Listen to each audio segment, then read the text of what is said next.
리스트 메소드 강의를 시작하겠습니다. 리스트는 유용한 여러 가지 메소드를 제공하고 있습니다. 우리가 함수라고 하지 않고 메소드라고 부르는 이유는 함수는 독립적으로 불러서 실행시킬 수가 있습니다.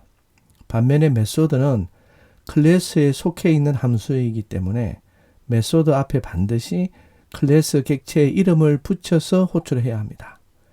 함수와 메소드의 차이는 나중에 함수를 다룰 때 좀 더 자세히 설명하도록 하겠습니다. 리스트는요, 가변자료형입니다. 우리가 가변자료형으로는 이제 리스트, 딕셔너리, 세트가 있다 했죠. 이처럼 이제 리스트는 가변자료형이기 때문에 리스트가 담고 있는 값들을 삭제하거나 추가하는 다양한 메소드들을 제공하고 있습니다. 일단 여기 표를 보고 간단히 설명을 드린 후에 하나하나 예를 들면서 설명을 하도록 하겠습니다. 카피 메소드는요, 리스트 L 자체의 얕은 복사본을 만들어서 반환합니다. 얕은 복사와 깊은 복사의 차이에 대해서는 나중에 7장에서 좀 더 자세히 다루도록 하겠습니다. append 메소드는요, 요 리스트 L에다가 요 x의 값, 요것을 추가를 하는 겁니다.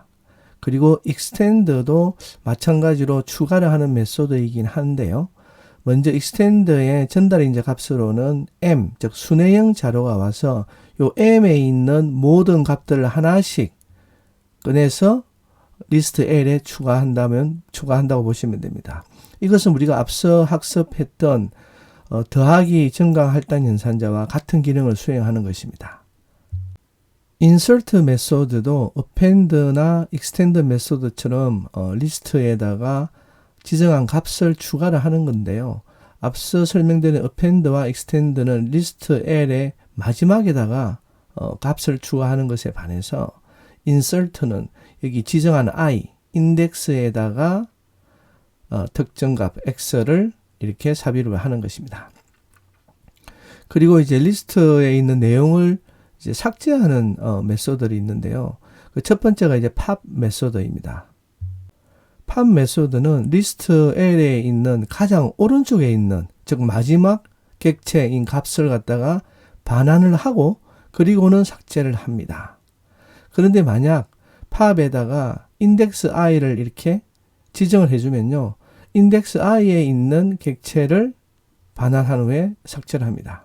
그런데 만약 리스트가 비어 있거나 이렇게 설정한 인덱스 번호가 리스트 범위 바뀌면요, 인덱스 에러가 납니다. remove 메소드도 pop 메소드처럼 이제 리스트 L에 있는 값을 삭제하는 메소드인데요.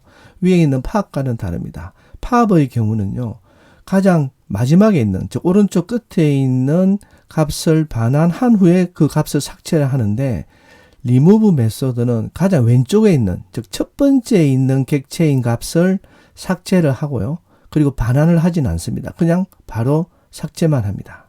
그런데 만약에 이렇게 인덱스 번호로 사용하지 않고 값을 설정하기 때문에 여기 설정한 객체 값 x가 존재하지 않으면요, 이번에는 value error가 납니다. count 메소드는 리스트 안에 내가 설정한 x 값을 가진 객체가 몇 개가 있는지 그 개수를 세어서 반환을 하고요. 인덱스 메소드는 이렇게 x를 설정을 하면은 요 x가 여러 개가 있지 않겠습니까? 리스트에는. 리스트는 이제 인덱스로 값을 구별하기 때문에 중복 허용이 가능한데요. 그 중에서도 가장 첫 번째 발견한 것, 즉 가장 왼쪽에 있는 x 값이 위치한 인덱스를 반환합니다.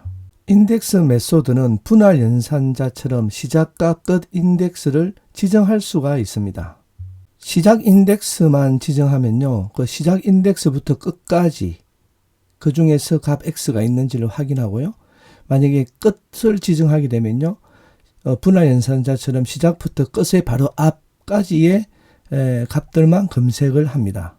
이렇게 범위를 지정한 후에 x의 값을 이제 검색을 해서 그 x가 있는 인덱스를 반환을 합니다. 그런데 만약에 x가 없으면요, 이 경우에는 value error가 납니다.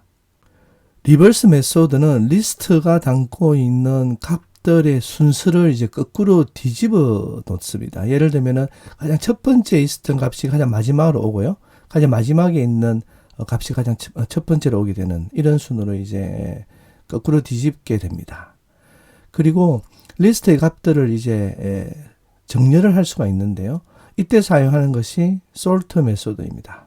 리스트의 sort 메소드는요, sorted 함수처럼 키와 리버스 매개 변수를 이제 선택적으로 사용할 수가 있습니다. 만약에 키의 전달 인자로 어떤 특정한 함수를 사용하게 되면요, 원하는 방식으로 리스트를 갖다가 정렬할 수가 있고요. 그리고 리버스의 전달 인자가 기본값은 false인데 이것을 이제 true로 설정하게 되면은 정렬을 역순으로 하게 됩니다. 즉 오름차순이 아니라 내림차순으로 정렬할 수가 있습니다.